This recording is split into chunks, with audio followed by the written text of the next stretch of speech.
Welcome to the latest series of the podcast, where we bring you the latest insights into the future of digital commerce.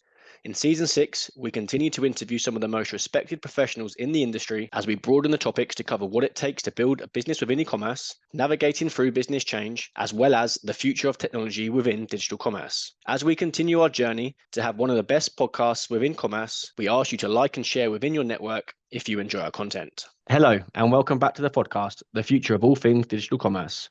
I'm looking forward to today's conversation as I welcome Rosie Bailey, co-founder of Nibble. Now, many of you may not have heard of Nibble. However, in my opinion, the product is genius, and I'm sure it's one we'll see integrated into many well-known brands moving forward. On that note, welcome, Rosie. Thank you so much. Thank you so much for having me. I'm so excited to be here. Thank you very much for joining me. As I said, I really think the product's cool, so I'm looking forward to talking a little bit about Nibble, but also a lot more about customer loyalty, discounts, promotions, and exactly where Nibble sits in the market. So before we start, do you want to tell your audience a little bit more? Sure. So we've built Nibble over the last couple of years, and it is a negotiation platform. And negotiation is something that strikes fear into the heart of many people, particularly like people in British culture, I think. But we see it as a really, really vital tool in relationship building. So just to make it really straightforward, we put the widget, the Nibble negotiation widget, on your website. And that means that at your option, a chatbot pops up and says, I can see you're interested in this item. Shall we agree a deal on it? And a chat window opens that looks no different to, say, a WhatsApp. And you can then say, I'm interested, but I'll only buy it for £20. And the chatbot haggles with you to find a deal. And if you agree a deal, you can add it to the cart at the new price. And the point is it replaces a blanket promotion. It replaces a 15% off discount voucher or a markdown. And it's much more fun, much more on brand, and much more engaging.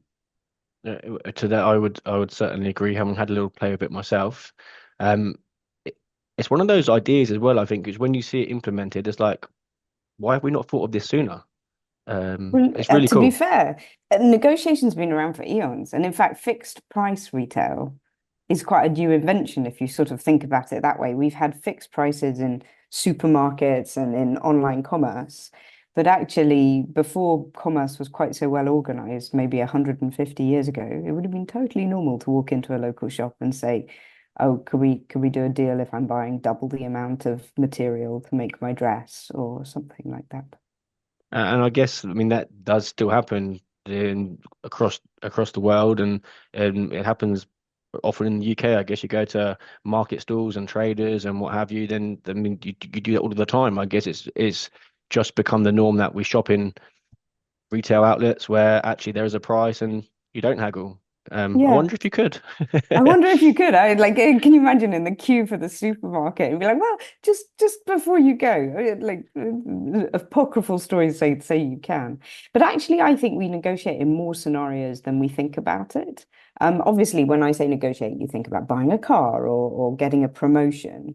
But actually, we see a lot of people in like skilled parts of the gig economy negotiating to get a large number of, let's say, valuers or real estate agents to come and value 100 properties at once for a bank. Or you might see people in procurement departments for very big companies negotiating long-term contracts. So it maybe happens more times than we remember. Yeah, I mean, I think you could be right. I guess there's a lot of aspects of our daily life where we do negotiate, and I know later on in the conversation today, we're going to be talking about negotiating and how you can actually use that to improve your customer experience, which I'm looking forward to. I think what would be a really good starting point is just to talk about the birth of Nibble and where the product idea came from. Sure, sure. So my business partner, Jamie, he was actually in Turkey where half his family is, and he's very into his sneakers, and he saw a pair of sneakers he liked, and he negotiated with a man in Istanbul. And the really crucial thing he observed, he said, the price works for me, the price works for the seller. We got there very fast, about a minute, but we also both had a smile on our face. And I think it's that crucial aspect, that human-centric aspect. that kind of gave birth to the idea, that we can do this on e-commerce as long as we make it fast and human friendly. And to that end, we now work with a professor of negotiation at London Business School to make sure that everything we put into the chatbot is sort of academically robust. There's loads of research on this, and what should you do if somebody threatens you with a final offer or threatens to walk away? There are well-established ways of doing it, playbooks, if you like. And I guess going back to what we're saying around negotiating and what have you, I guess Turkey's very well known for your haggling and your negotiating. And Yeah, I it's mean, probably more established there, isn't it? yeah, definitely. And I mean, it was only a few months back I was there myself, and yeah, you're sucked into those conversations all the time because you know that there's a bit of discount to be had. So yeah, why do we not bring that forward into the UK as well? Do you know, it's really funny actually. For next time you're on holiday, there's a passage in Chris Voss is this famous author who's written a book called Never Split the Difference, which anyone who likes negotiating has probably read. It's a bit of a kind of bestseller. And one of the things he observes is if you go into one of those negotiations with a big smile on your face and you feel relaxed and optimistic, it's actually now proven that you're more likely to help someone change their mind if they're in a positive and optimistic and friendly mood than if they feel um, too businesslike and too on the back foot. It's quite interesting that, actually being happy is a Mm. really, really important component to being able to be persuasive.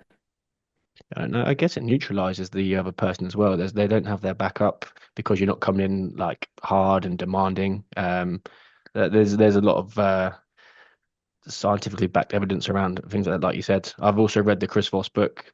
It was recommended to me a couple of years ago, and I think we bought 5 or 6 copies for the whole office at the time. So yeah, it was a good one. It went It's a down good well. read. It's easy Yeah. to read as well, right? Lots of stories, and you think, oh, I can remember that story. And next time because I think the other tough thing, like, believe it or not, I'm not crazy about negotiating myself. I have to do it now, right? Because of course it's part of the brand. But, when we're sort of, we did a fundraise, and you have to negotiate that. It's not something I warm to. It is something you have to prepare for, and you have to remind yourself that when you are in those situations where you feel a bit under pressure, the more prep work and the more thinking you've thought about it, the easier it is to reset yourself and go, okay, breathe. Actually, no one's trying to be mean. We're just trying to find the best mutual outcome. And then you can reset and then keep driving forward for what you think is a win-win. Definitely. Look, we have those conversations every week with clients when it comes to recruiting for them and the fees, right? There's a constant negotiation for us to get the best deal possible and for the client to get the best deal possible. Obviously, we're looking to get as much, they're looking to get as little. So yeah, I know exactly where you're coming from there. Yeah. So look, we're looking at the Nibble product then, and it's kind of gap in the market. The rise in AI has been well documented over the last couple of years, and we're seeing lots of different use cases at the minute, from personalization to merchandising and what have you. But what are your thoughts really on these areas and the rise of AI within commerce?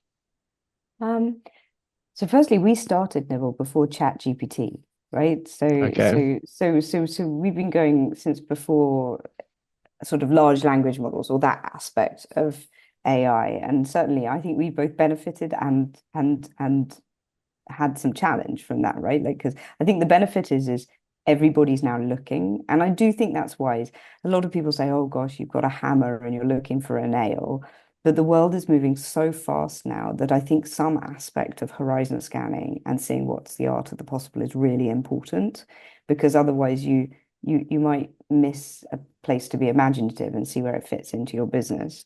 So I think senior leaders are starting to say we need to put AI into our business. I'm just not sure where. And I know that sounds a little frustrating and a little bit ill thought through, but actually, as a way of searching for opportunities, I think it makes sense. And I'm seeing a lot of that. As long as you don't then pursue something just for the sake of it, right? Like you then mm, need to identify a problem. I think I've seen quite a few development teams embrace it. I think in the development side, you get a cultural of expectation. So things like drafting code, getting help to draft initial drafts of code, or There's a Paul Wilkinson at Deliveroo talks about this a lot, but he has a lovely case study where Deliveroo drivers are supposed to fill in certain details when they make a delivery, and sometimes they don't fill in every box. And actually, they're using generative AI. They're using something like a chat GPT to fill in the empty boxes. And they know it's not 100% accurate. But actually, if the box says what's the dimensions of a six-pack of Coca-Cola, it's probably sufficiently accurate that it is better than an empty box in that data for when they're using that data to then further optimize. But the difference is for something like Nibble, where it's talking to your customers, sufficiently accurate isn't good enough. You've got to Mm. know it's never going to be rude. It's never going to give away a deal it's not allowed to give away. So there's different places where it's useful. So I'd say lots of talk, lots of small use cases where it's making the current process more effective or more efficient. But I don't think I've seen significant changes in business processes. And that's where I think I used to work in finance, right? So I think that's where the big financial returns will come from, is when people say, we don't need to do this way anymore because we can reinvent the whole process. And if you think about it, 20 years ago, or maybe I've got my dates wrong, you wouldn't have thought about outsourcing a call center to another country. Whereas now that's completely normal. And it's those kinds of big business changes that we're going to need to see the big returns. Okay, okay. So if you were to put your Mystic and Meg hat on right now, what parts of business do you think we might see um make those fundamental changes in the short to mid term? I think anything that's got a big workforce, sales workforces and customer service workforces, they will make big changes. Um, Particularly in sales, I think. But Nibble is very close to that. So perhaps I'm talking about what I can see, but you're now talking about. So if you see what Microsoft and Salesforce are announcing, they're talking about agents a lot, and I hesitate because these big tech giants, they invent buzzwords so they can look like they've invented something, right? Like, so forgive me for jumping on one of their buzzwords, but I'm normally very skeptical about these. But agents, I think it makes a lot of sense. And I think the way you can think about that is if you've used any automation in your business. So let's say you've got some sort of email automation, right? Like some sort of send a lapsed customer a reminder email. And if they haven't replied within 5 days, send them a voucher code special offer, something like that. Perhaps you've got a flow in your email marketing that does that. What you can do as an agent is sort of kind of the same, but it's got better understanding at each step, hasn't it? So instead of just sending the same flow to everybody, and if they reply, sending them another standard email, they can actually start to read the reply and further make the email precisely what that customer needs to see, rather than Okay. just approximately what the customer.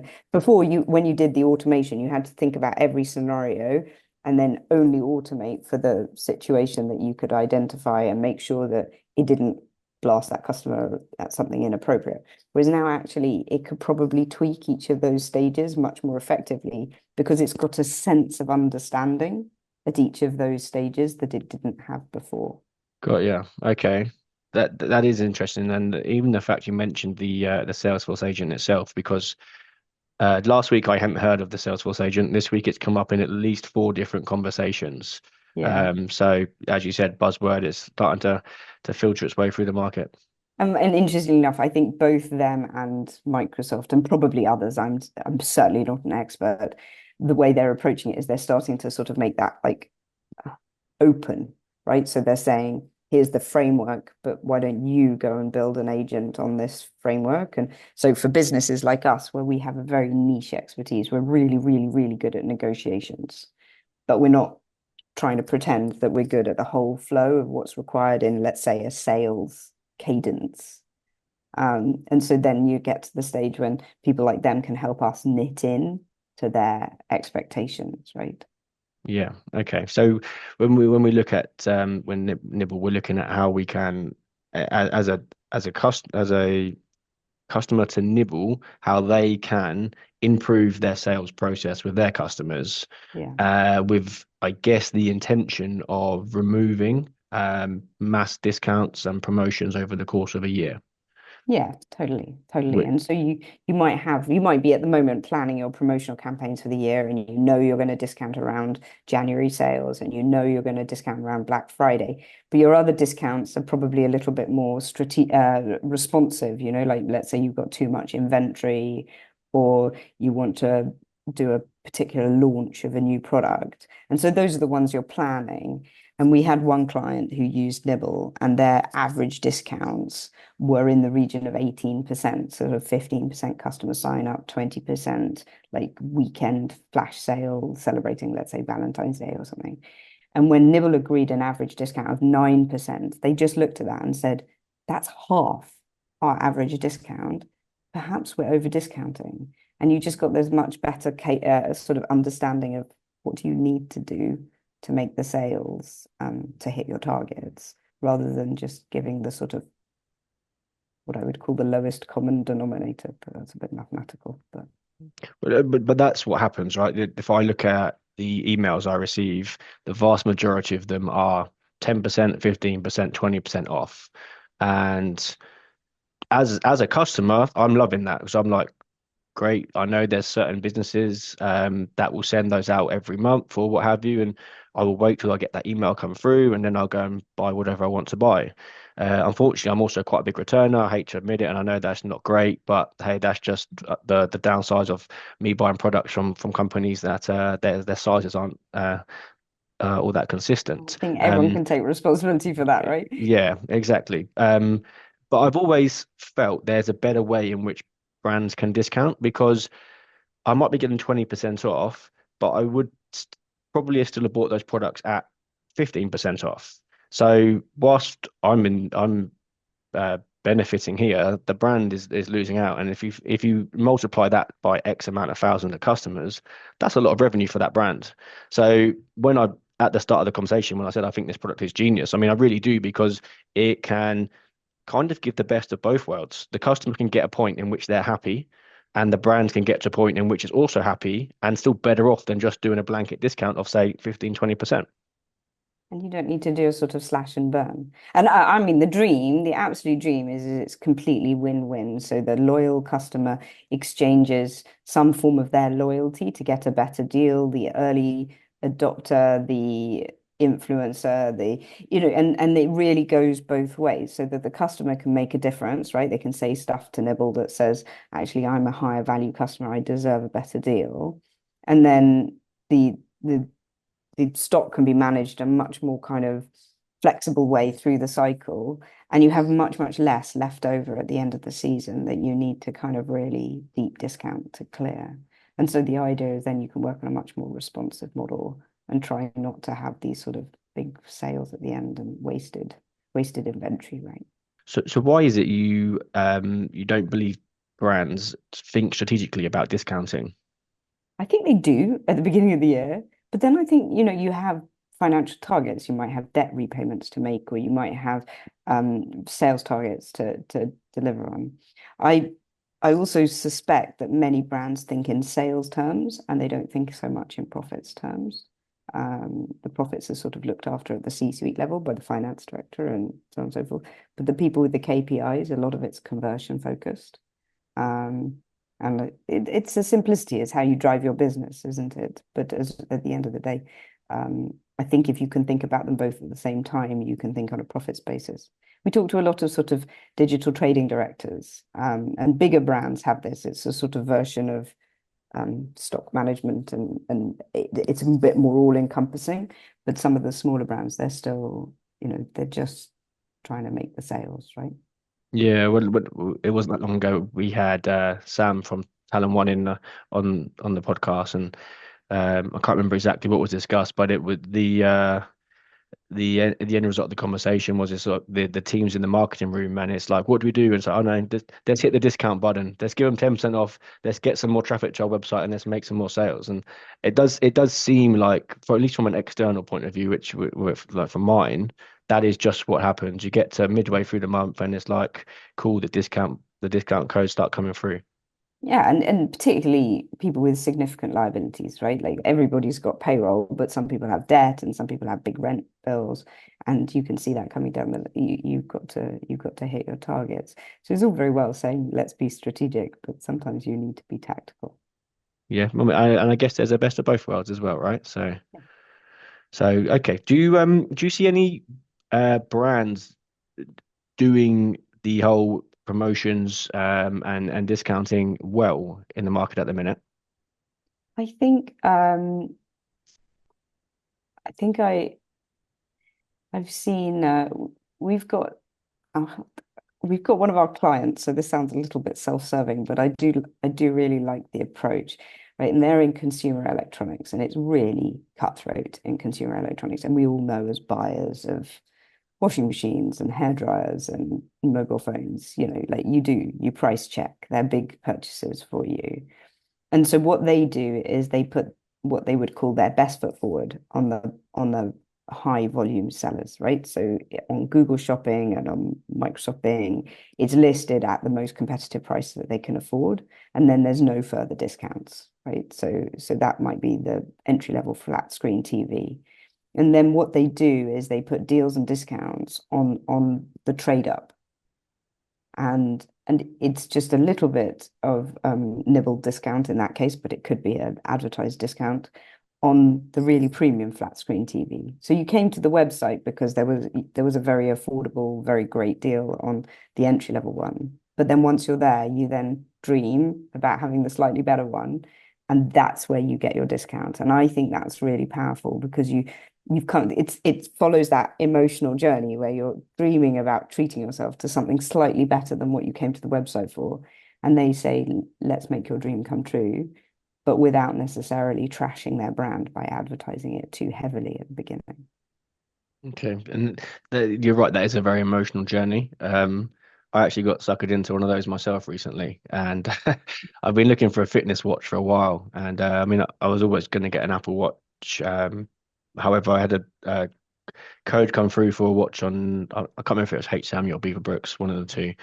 And when I went on the website, then there was another watch that was pushed in front of me, which was more than what I wanted, but the discount on it was large. And I was like, well, for an extra 70 quid, I can get this watch. And then I was like, well, why don't I just do that? So There's I so ended up much more, spending, and I spent more than I wanted. I got mm, more than I needed, but I mean, I've actually used some of those features, so it's actually worked out quite well. So I mean, that journey does work. yeah, it really does. And it's what a really excellent store associate would be doing for you if you went into a physical store, right? So it's exactly the same journey. It's just working how you can do that online, but make it very human centric, not some sort of rough pop-up or, really, really sort of crass signposting. You really got to meet somebody where they're thinking about it for it to be super powerful. Yeah, and I also guess that's easier when you're looking at certain products like maybe high-end electronics or watches or etc. compared to maybe fashion retail where it's much harder to upsell on a t-shirt, right? I think so. I think so. Okay, so retailers obviously struggle a lot across the year with peaks and troughs in sales. We've touched upon obviously Black Friday, which is actually not that long from now as to where we're recording. You've got the January sales, and you've normally got some kind of spring sales as well. Um, Outside of the obvious, what other benefits do you believe retailers can have when they have a a more consistent process and strategy when it comes to promotions? I have to be honest, like I really don't like Black Friday. And this is a lot for me as a consumer and less to do with me in my business. But it really makes you like it's funny. My business partner said to me on Monday, I said, how was your weekend? He said the drill broke, so I can't put up a picture I was planning to put up. And I'm like, tell me more. And he was like, well, I can't buy a drill. It's like the first week in November, and like every company is going to have massive discounts and all the best brands of electric drills. I'm going to have to delay even putting that picture up for like 2 or 3 weeks.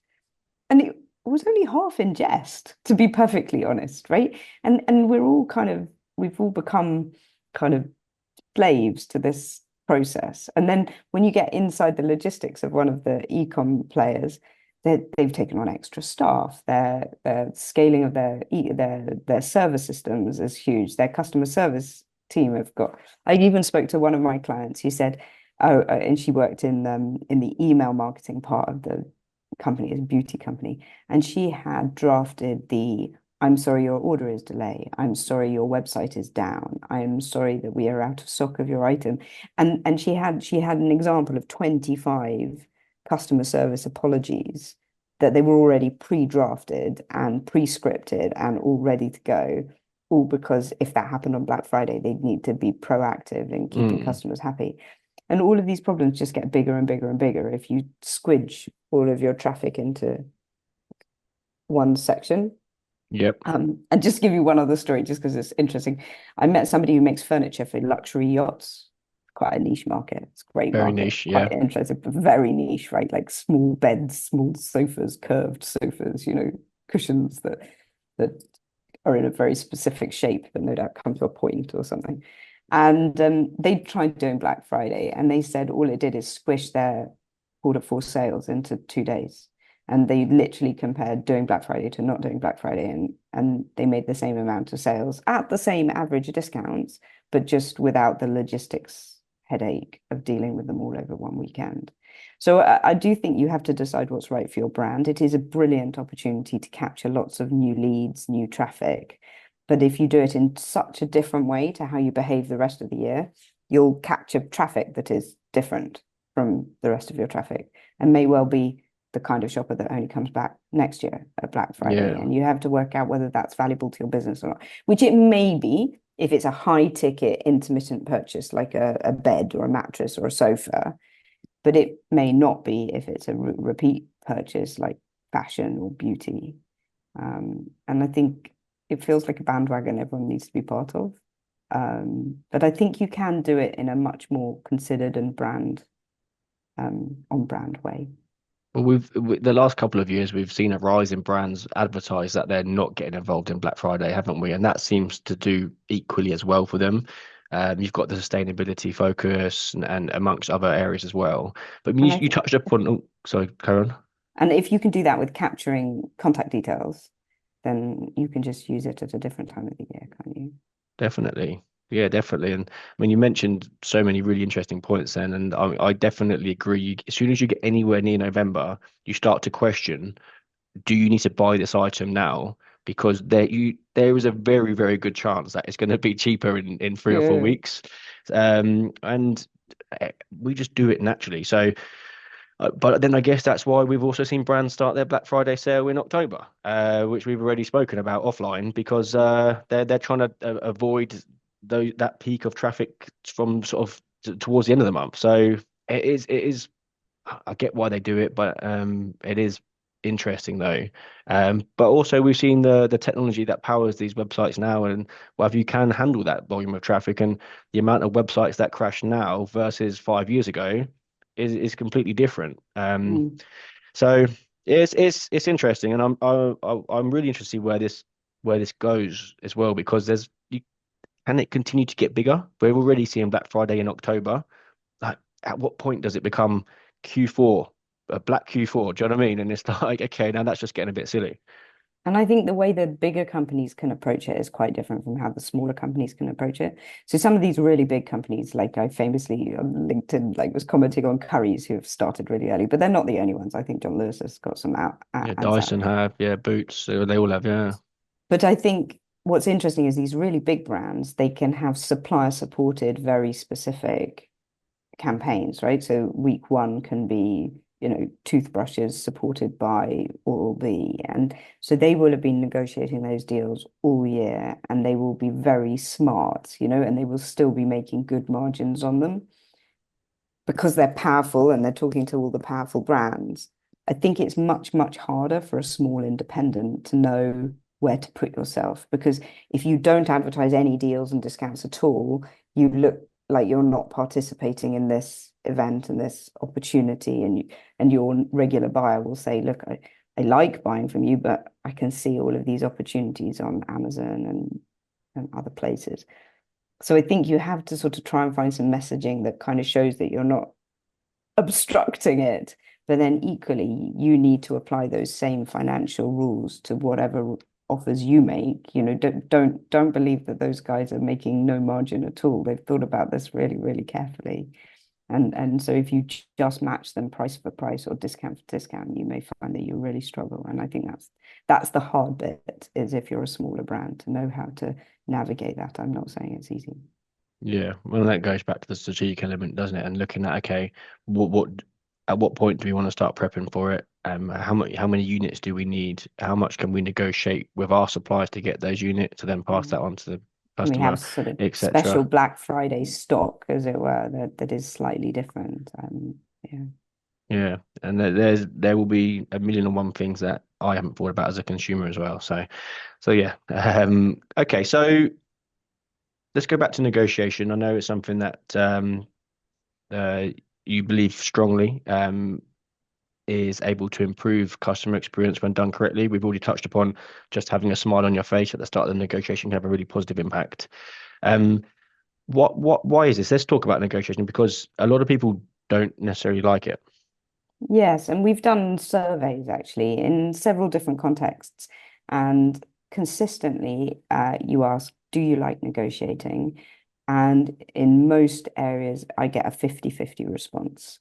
I will admit I've asked that question in America and in the UK. So in these cultures where I think negotiation isn't seen every day, I suspect I would have a different result in South America or Dubai or India. So you get this 50-50 response. So half the team go, yeah, I can get myself a really great deal. I'm pretty good at this. I'm And actually then half the surprised it's team, 50-50 to be honest with you. So yeah. yeah. And half the team go, I'd rather a fixed price, even if I have to overpay, just because the embarrassment of even asking is just too much to take. And then they negotiate with Nibble, and you say, how do you feel about that? And 85% preferred that experience to a face-to-face negotiation.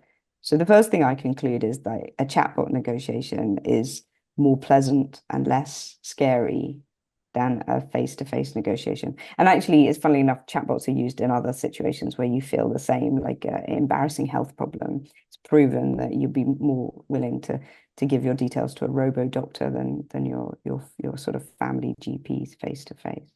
So it's something where if somebody's feeling confident, then they're much, much more willing to do it. In our case, it's a chatbot helps them feel confident because there's no loss of face if it doesn't go well.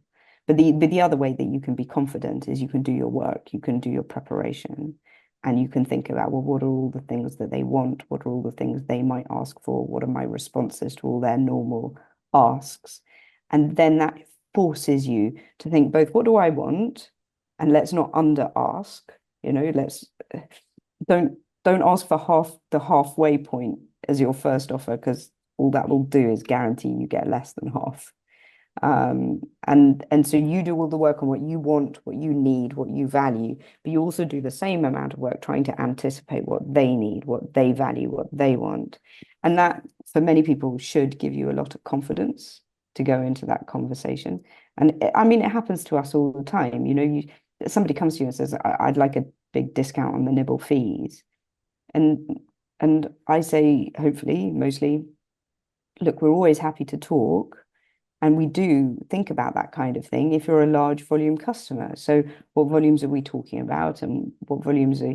And I had this conversation with a customer in the Middle East, actually, who was very tiny. And I was saying to my business partner, look, we could give it to him for free because it wouldn't cost us very much. But it's the sort of principle of it. It's like, why is he asking for like $3 off? Do you know what I Yeah. mean?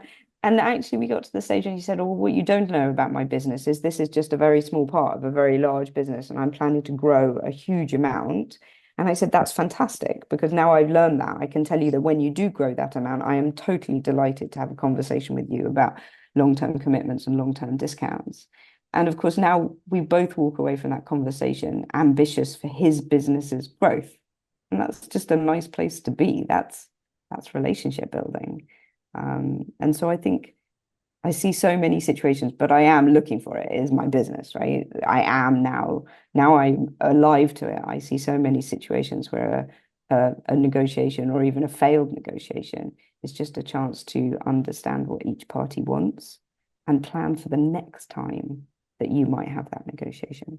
I mean, it could even happen in recruitment, where somebody says, oh, well, I really value being able to do hybrid working. And the company says, well, actually, we've got a 4.5 or 5 day a week policy in the office. But at least you each know about what you value. And if you ever have an opportunity to revisit that conversation, you know what each other's are going to be asking for.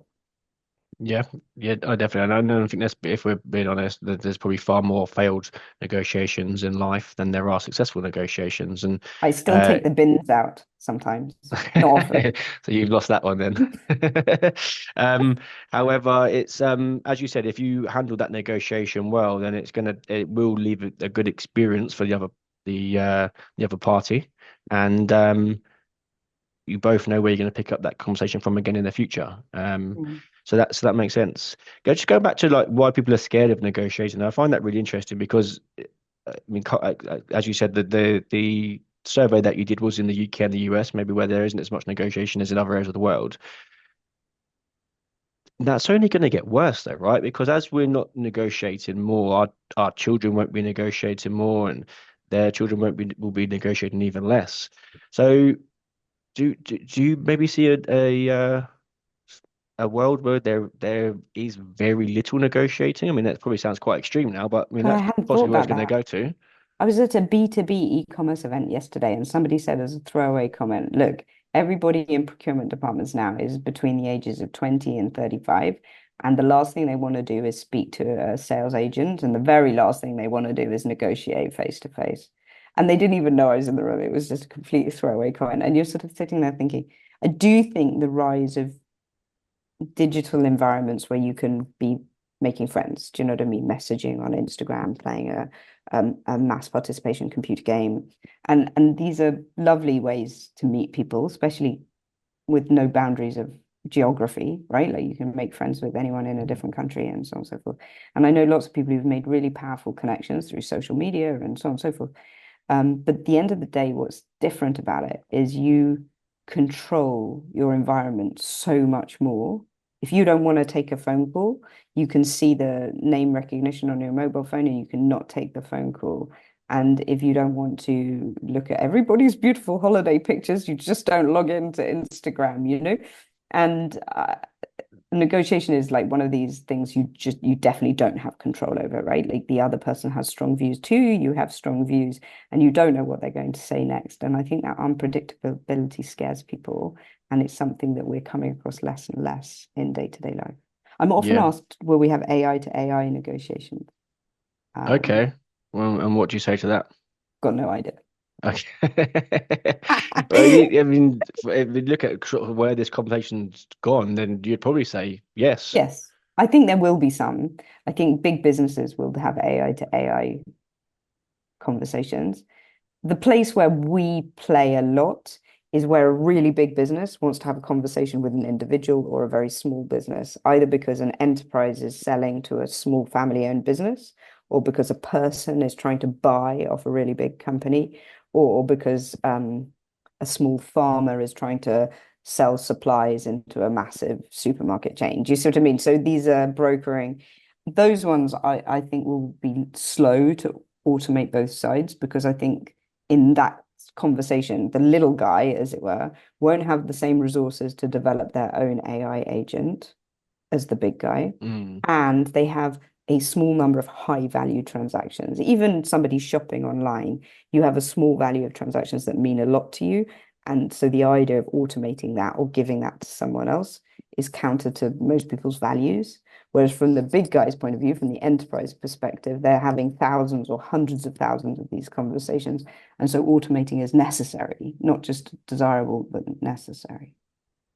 And that goes back to kind of what you said at the start of the conversation around completely changing the business processes and actually doing AI to AI sales negotiation is completely changing that sales process for both businesses. Yeah. There And we so there's go. a theory, there's something called Pareto maximum, which is about the idea that a win-win negotiation both grows the pie as well as divides the pie, because by learning each other's needs and expectations, you can actually find a solution that generates more value overall for both parties. So there's a sense that, okay, all right, a computer to computer negotiation would probably grow the pie more effectively than two humans who probably let their emotional and their biases get in the way. Um, but yeah, I don't think it'll help us not do the washing up. No, I think that's very true. Yeah, I'm not sure AI to AI negotiation between two partners would do that well. Or However, me there getting is my the, children to get their coats on before they go to school or something like that, right? that's it. That's it. Although it would certainly remove the emotional element attached to it, which is normally quite high. Yeah. Alexa will now tell you. Yeah, Rosie, you have lost this negotiation. You are doing the school run this morning. You'd almost get told you've lost a negotiation you didn't know you even entered. Yeah, exactly. That could be quite fun, actually. Do you know what? I have these conversations, and I mean, right now that sounds like very wayward, but in 10 years' time, I mean, who knows where we're going to be? And yeah, I mean, maybe that's happening. Who knows? Mm. Maybe not quite to that extent, but yeah, that maybe Yeah, that's exactly. 20 years down the line. So okay, so what does the future for discounting and what does the future for Nibble look like? So, looking to next year, we are helping a lot of brands, particularly fashion furniture, do clearance better. But we're very excited about going into business to business, where small companies, like let's say a hub buying supplies from a food service or a drinks company, does their replenishment through increasingly through online portals. But what happens if that negotiation could say, look, I'm willing to try the new product with my clientele this week. If you could give me a discount on the new product and maybe give me some promotional materials that I could put in my pub.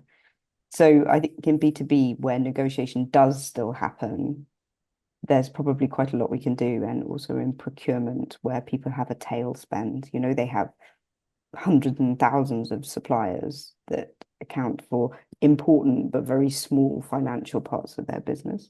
And what we're finding there is a lot of people have um, put processes in place to avoid negotiating, to roll over existing contracts or to give a fixed deal.